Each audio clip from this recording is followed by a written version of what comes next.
ஆண்டவர் இயேசுவில் அன்பு நிறைந்த சகோதர சகோதரிகளே, ஒவ்வொரு வெள்ளிக்கிழமையும் நாம் ஒவ்வொரு ஸ்தலத்தையும் பற்றி சிந்தித்து கொண்டிருக்கின்றோம். கடந்த வாரத்திலே 4வது ஸ்தலத்தை பற்றி நாம் சிந்தித்தோம். அன்னை மரியாளும் இயேசுவும் சந்தித்த நிகழ்வை நாம் சிந்தித்து பார்த்தோம், தியானித்து பார்த்தோம். இந்த நாளிலே ஆண்டவருக்கு உதவி செய்த சிரேன் ஊரைச் சேர்ந்த சீமோனை பற்றி நாம் சிந்திக்க உங்களை அன்போடு அழைக்கின்றேன். அன்புக்குரிய சகோதர சகோதரிகளே, இந்த சமூகம் ஒவ்வொரு மனிதனையும் தேடிக்கொண்டிருக்கின்றது. நெஞ்சில் ஈரமுள்ள மனிதர்களை இந்த சமூகம் தேடிக்கொண்டிருக்கின்றது. பல நேரத்திலே நான் நினைத்த உதவி கிடைக்காத பொழுது, அல்லது எனக்கு உதவி செய்ய யாரும் வராத போது, இந்த சமூகம் கல் நெஞ்சக்காரர்களை உருவாக்கிவிட்டதோ அல்லது கல் நெஞ்சக்காரிகளை உருவாக்கிவிட்டதோ என்ற எண்ணம் நமக்கு மேலோங்கி வந்து விடுகின்றது. ஆண்டவர் நம்மிடம் சொல்வது என்ன? உதவி என்று வந்தவர்களுக்கு நாம் உதவி செய்ய வேண்டும், மாறாக அவர்களை உதாசீனப்படுத்திவிடக்கூடாது என்பதிலே ஆண்டவர் நம் ஒவ்வொருவரையும் உருவாக்கி இருக்கிறார் என்பதை நாம் உணர்ந்து கொள்ள வேண்டும். அன்புக்குரியவர்களே, தோழமை என்பது என்ன என்று சிந்தித்து பார்க்கின்ற பொழுது, தோழமை என்பது தோள் கொடுப்பதில்தான் இருக்கின்றது என்பதை நாம் உணர்ந்து கொள்ள வேண்டும். பல நேரத்திலே நான் உனக்கு தோழனாக தோழியாக இருக்கிறேன் என்று சொல்லி வாய்மொழியோடு நாம் வகையற்று நின்று விடுகின்றோம். ஆனால் ஆண்டவர் இயேசு கிறிஸ்து இந்த 5வது பதிவிலே நமக்கு முன்னிறுத்துவது, நீங்கள் உதவி செய்து வாழுங்கள், தேவையில் இருக்கக்கூடிய மனிதர்களுக்கு நீங்கள் கேட்காமலே உங்களால் உதவி செய்ய முடியும் என்ற ஒரு அழைப்பை நம் ஒவ்வொருவருக்கும் கொடுத்து கொண்டிருக்கின்றார். ஆண்டவர் இயேசுவினுடைய வாழ்க்கையை நாம் சிந்தித்து பார்க்கின்ற பொழுது, ஆண்டவருடைய சீடர்கள் சொன்னார்கள், ஆண்டவரே, நாங்கள் உம்மோடு தான் இறப்போம் என்று சொன்னார்கள். இன்று அந்த சிலுவையை சுமக்கின்ற பொழுது யாரும் இல்லை. என்ன நடந்தாலும் ஏது நடந்தாலும் நாங்கள் உங்களோடு இருப்போம் என்று சொல்லி வீரமாக பேசிய சீடர்கள் பறந்து ஓடி போனார்கள். அது மட்டுமல்ல, உமது வலதுபுறத்தில் ஒருவனும் இடதுபுறத்தில் ஒருவனும் நாங்கள் இருக்க வேண்டும் என்று ஆசைப்பட்டவர்களும் இந்த நாளிலே இல்லை. இப்போதுதான் ஆண்டவருக்கு தோழமை என்றால் என்ன என்பதை உணர்த்துவதாக பார்க்கின்றோம். நட்பு என்றால் என்ன என்பதை ஆண்டவர் தெரிந்திருக்க வேண்டும்.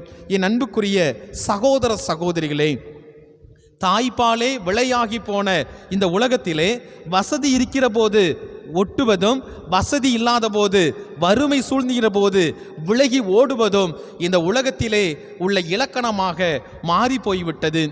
அன்புக்குரியவர்களே, ஆண்டவர் இயேசு கிறிஸ்து இந்த உலகத்திலே அவர் வாழ்ந்தபோது அவர் செய்த உதவிகள் ஏராளம் ஏராளம் என்று சொல்லி விவிலியம் நமக்கு படம் பிடித்து காட்டுகிறது.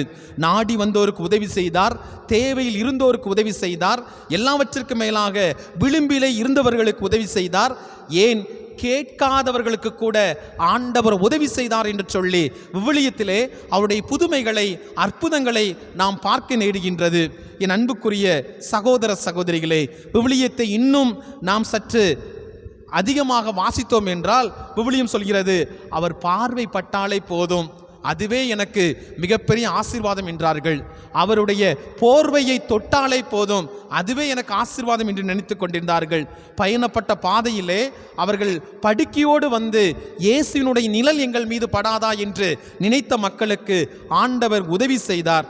அதே போல தாவீதின் மகனே எனக்கு இறங்கும் என்று சொன்ன மனிதனுக்கு ஆண்டவர் உதவி செய்தார் என்று பார்க்கின்றோம். மேலும் தன்னுடைய இல்ல வாசலுக்கு வருவதற்கு தான் தகுதியற்றவன் என்று சொல்லி தாழ்ச்சியோடு வந்த மனிதர், ஆண்டவரே நீர் ஒரு வார்த்தை சொல்லும் என் பையன் குணமடைவான் என்று சொல்லி உதவி கேட்டு வந்த மனிதனுக்கு ஆண்டவர் உதவி செய்தார் என்று பார்க்கின்றோம். இவ்வாறு உதவுவதற்கு மட்டுமே கரங்களை நீட்டிக் கொண்டிருந்த இயேசு கிறிஸ்துவுக்கு இன்றைய நாளிலே உதவி தேவைப்படுகிறது. யார் உதவி செய்வார்? எல்லோரும் பறந்து ஓடி போய்விட்டார்கள். பெண்கள் இருக்கிறார்கள். ஆனால் இந்த பெண்களால் என்ன செய்ய முடியும்? அழுது மாரடித்து புலம்ப முடியும்.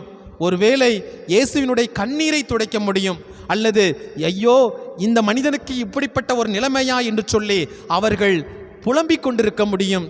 ஆனால் இயேசுவினுடைய சிலுவையை தூக்குவது யார்? இயேசுவினுடைய சிலுவையை தூக்கி கொண்டு கல்வாரி வரை செல்லக்கூடியது யார்? எந்த ஆணும் முன்வரவில்லை என்பதுதான் இயேசுவுக்கு ஒரு மன வருத்தத்தை கொடுத்திருக்கும். என் அன்புக்குரிய சகோதர சகோதரிகளே, இந்த சூழலிலே நாம் சிந்தித்து பார்க்கின்ற பொழுது மனிதனுடைய ஆசை வேறு விதமாக இருந்து கொண்டிருக்கின்றது. வாழ்க்கைக்கு தேவையான எல்லா வசதிகளும் ஒரு சிலருக்கு வந்துவிட்டால் பாச கரங்களை கூட மறந்து போகக்கூடிய ஒரு சூழல். தனி மரத்திலே நான் தோப்பை காணுவேன் என்று சொல்லி பகல் கனவு காணக்கூடிய மக்கள் இன்னும் இந்த உலகத்திலே இருந்து கொண்டிருக்கிறார்கள். எவர் உதவியும் எனக்கு தேவையில்லை என்று சொல்லி வீராப்பு பேசியவர்களுக்கு தெரியவில்லை, நாளை செத்தோம் என்றால் 4 பேர் வேண்டுமே என்று சொல்லி அவர்கள் மறந்து போய்விடுகிறார்கள். என் அன்புக்குரியவர்களே, சிந்தித்து பார்க்க வேண்டும். நம்முடைய வாழ்க்கையிலே நாம் எத்தனை பேர் உதவி கேட்டு வருகின்ற பொழுது அதை மறுத்திருப்போம், அல்லது எத்தனை பேருக்கு நாம் இயேசுவாக மாறி உதவி செய்திருப்போம். ஆண்டவர் அதைத்தான் குறிப்பிடுகின்றார். சின்னஞ்சிறிய சகோதர சகோதரிகளுக்கு செய்ததெல்லாம் எனக்கே செய்தீர்கள் என்று சொல்லி ஆண்டவர் குறிப்பிடுகின்றார். ஆண்டவருக்கு உதவி செய்வதற்கு நாம் அழைக்கப்படுகின்றோம். அன்று கல்வாரி பயணத்திலே ஆண்டவர் இயேசுவுக்கு களைப்பாக இருந்தது. முகத்திலிருந்து இரத்தம் வடிந்து கொண்டிருந்தது. சாட்டையால் அடித்த அடி, ஏற்கனவே கீழே விழுந்த நிகழ்வு அனைத்துமே அவரை போட்டு அமுக்கிக் கொண்டிருந்தது. இந்த சூழலில் படை வீரர்களுக்குத்தான் பயம் ஏற்பட்டது, இயேசுவுக்கு பயம் ஏற்படவில்லை. நிச்சயமாக சிரேன் ஊரைச் சேர்ந்த சீமோன் உதவி செய்யவில்லை என்றாலும் கூட இயேசுவால் நிச்சயமாக அந்த பாரமான சிலுவையை கல்வாரி வரை அவரால் கொண்டு சென்றிருக்க முடியும். ஆனால் படை வீரர்களுக்கு ஒரு பயம், படை வீரர்களுக்கு ஒரு அச்சம். ஒருவேளை இந்த மனிதன் இங்கே விழுந்து விட்டான் என்றால் இந்த சிலுவை யார் சுமக்க முடியும் என்ற ஒரு அச்சத்தினால் வயல்வெளியிலிருந்து வந்து கொண்டிருந்த சீமோனை கட்டாயப்படுத்துகிறார்கள். பிரியமான சகோதர சகோதரிகளே, இந்த சீமோன் உதவி செய்ததன் வழியாக ஒரே ஒரு பாடத்தை நாம் கற்றுக்கொள்ள வேண்டும்.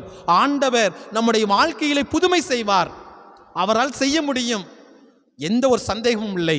ஆனால் ஆண்டவர் புதுமை செய்வதற்கு நான் என்னுடைய உழைப்பை கொடுக்க வேண்டும், என்னுடைய உதவியை கொடுக்க வேண்டும், என்னுடைய ஜெபத்தை கொடுக்க வேண்டும். அருமையான ஒரு பாடத்தை ஆண்டவர் இயேசு நமக்கு விட்டு செல்கிறார். இயேசுவால் நிச்சயமாக சுமக்க முடியும். இந்த உலக அனைத்தையும் படைத்த கடவுளுக்கு இந்த சிலுவை என்பது மிகப்பெரிய காரியம் அல்ல. நம்முடைய பாவங்களை எல்லாம் சுமந்த இயேசுவுக்கு இந்த சிலுவை ஒன்றும் மிகப்பெரிய சுமை அல்ல. ஆண்டவரால் சுமக்க முடியும். ஏன் சீரேன் ஊரைச் சேர்ந்த சீமோன் தேவைப்பட்டான்? ஆண்டவர் நமக்கு சொல்லக்கூடிய காரியம் இதுதான். நீ தனியாக ஒன்றும் செய்துவிட முடியாது. உன்னுடைய உழைப்பை கொடு, உன்னுடைய ஜெபத்தை கொடு, உன்னுடைய பக்தி முயற்சிகளை கொடு, நான் உனக்கு உதவி செய்வேன் என்று ஆண்டவர் குறிப்பிடுகின்றார். அன்புக்குரிய சகோதர சகோதரிகளே, ஆண்டவர் இயேசுவுக்கு சிரேன் ஊரைச் சேர்ந்த சீமோன் உதவி செய்கிறார். அவன் எதிர்பார்த்திருக்க மாட்டான். வயல்வெளியிலிருந்து வீட்டிற்கு செல்ல வேண்டும் என்பதுதான் அவனுடைய கனவாக இருக்க முடியும். ஒருவேளை பேஷன் ஆஃப் கிரைஸ்ட் என்ற அந்த மூவியை நாம் பார்த்திருந்தோம் என்றால் அருமையாக தெரிந்திருக்கும். அவன் கட்டாயப்படுத்தப்படுவான், வேண்டாம் என்று சொல்வான். இந்த சிலுவையை தூக்கி கொண்டு என் வீட்டுக்கு சென்றால் என்னை எப்படியெல்லாம் நினைப்பார்கள், அவமானத்தின் சின்னம், கொலை கருவி என்று சொல்லி எல்லோராலும் தூற்றப்படுகின்ற இந்த சிலுவையை என்னை சுமக்க சொல்கிறாயே, நாளை இந்த சமூகத்தில் நான் தலை நிமிர்ந்து நிற்க வேண்டும் அல்லவா, நாளை இந்த சமூகத்திலே நான் வருகின்ற பொழுது இந்த சிலுவையை சுமந்தவன் தான் என்று சொல்லி எல்லோரும் என்னை மட்டுமல்ல என் குடும்பத்தையும் என் தலைமுறையும் ஏளனமாக பேசுவார்களே என்று சொல்லி நிச்சயமாக அவன் நினைத்திருக்க முடியும். அவனும் மறுக்கத்தான் செய்தான். ஆனால் முதலிலே அவன் கட்டாயப்படுத்தப்பட்ட போது அவனுக்கு விருப்பமில்லை. ஆனால் இயேசு தொட்ட சிலுவை எப்போது அவன் தொட்டானோ அப்போதே ஆண்டவருக்கு உதவி செய்தோம் என்ற மிகப்பெரிய ஒரு மகிழ்ச்சி நிச்சயமாக அவனுக்கு இருந்திருக்கும். என் அன்புக்குரிய சகோதர சகோதரிகளே, புழுவை போட்டு தூண்டிலை நீட்டுவது மீனுக்கு காட்டுகின்ற உதவி அல்ல. அதே போல ஆபத்து காலத்தில் ஆதாயத்தை பார்த்து உதவிக்கரம் நீட்டுவதும் நிச்சயமாக உதவி அல்ல.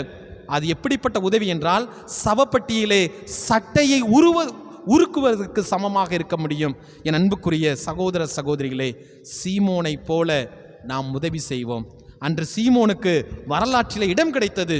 இயேசுவின் சிலுவை எப்போதெல்லாம் ஞாபகத்துக்கு வருகிறதோ அப்போதெல்லாம் இயேசுவுக்கு உதவி செய்த சிரேன் ஊரைச் சேர்ந்த சீமோன் என்று சொல்லி இந்த 14 ஸ்தலத்திலே அவருக்கும் ஒரு இடத்தை நாம் பதிவு செய்திருக்கிறோம்.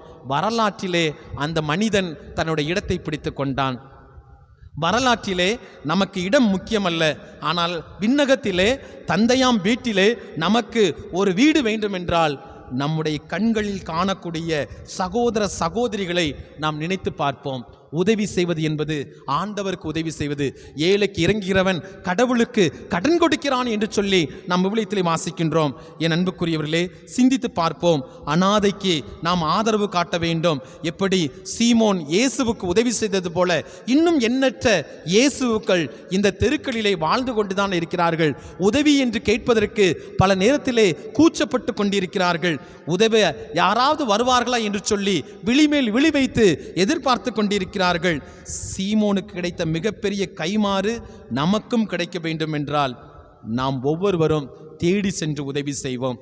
தாமாக போய் உதவி செய்வோம். கௌரவத்தை விட்டுவிடுவோம். உதவி கேட்பதற்கு என்று கூச்சப்பட்டு கொண்டிருக்கக்கூடிய மக்களுக்கு நாம் சொல்லுவோம், நான் இருக்கிறேன், நீ கவலைப்படாதே, உன்னை நான் கூட்டிச் செல்கிறேன் என்று சொல்லுவோம். பிரியமானவர்களே, நமது கரங்கள் உதவும் கரங்களாக இருக்கட்டும். நாம் ஒவ்வொருவரும் சீமோனாக மாறுவோம். வரலாற்றில் மட்டுமல்ல, விண்ணக வாழ்விலும் நாம் இடத்தை பிடிப்போம்.